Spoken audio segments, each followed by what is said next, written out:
Hello everyone. Today I will discuss this GPU, which is a Palit GTX 1050 Ti. So this is its motherboard. As you can see here in the middle, the big chip in the middle is the V-core, which is labeled GP107 processor. This is the GPU core, and then these chips, these port chips is the memory chips.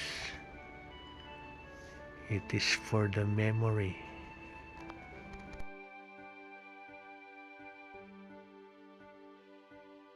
And then these regulators are the 5 volts regulators.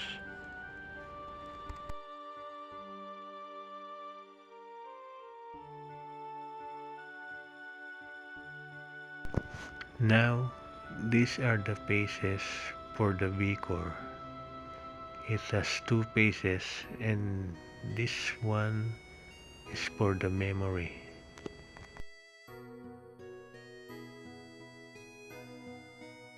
This one is for the 1.8 volts. Now let's see the other side of the motherboard.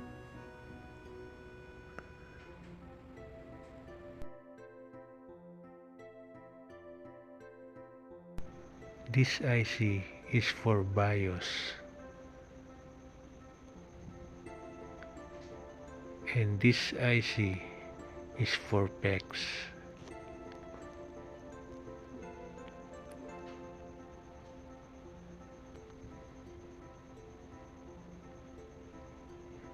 This IC is for the memory, and this PWM IC is for the V-core.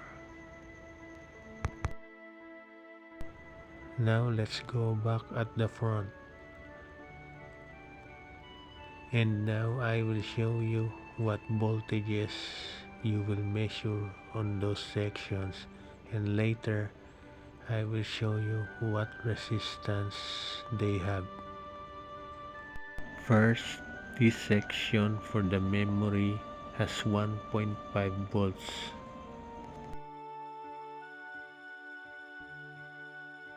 Next, this one for the V-core should have 0.700 plus volts.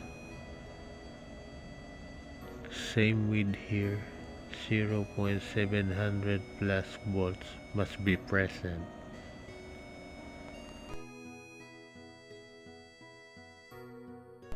Then this coil should have 1.8 volts.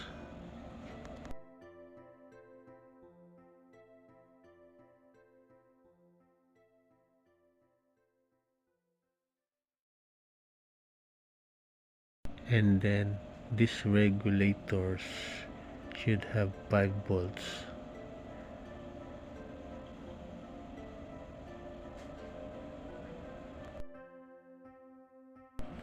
And now we will measure the resistance of these sections.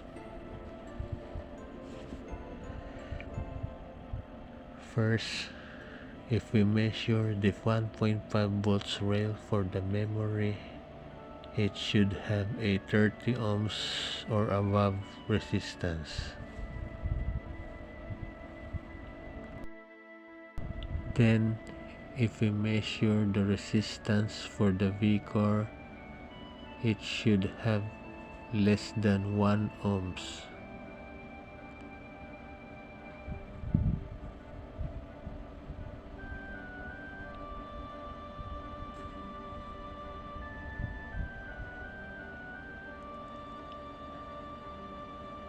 Both should have the same resistance.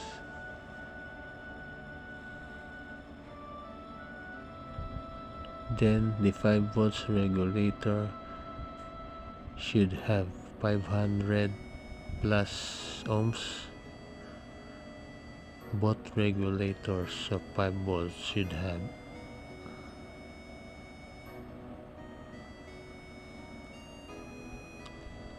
Next, the 1.8 volts rail should have at least 2.4 kiloohms or above.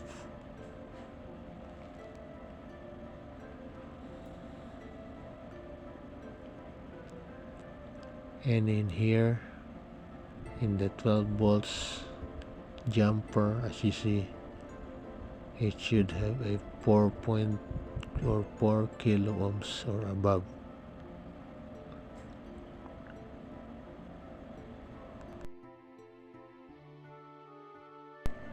And in this pin, which is the 3.3 volts, should have at least 2 to 4 kiloohms.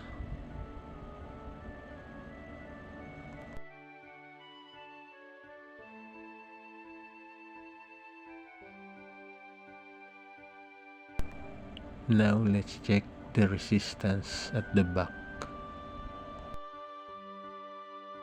The PEX rail can be measured in this capacitor, and the resistance of this PEX rail should be 100 ohms or above.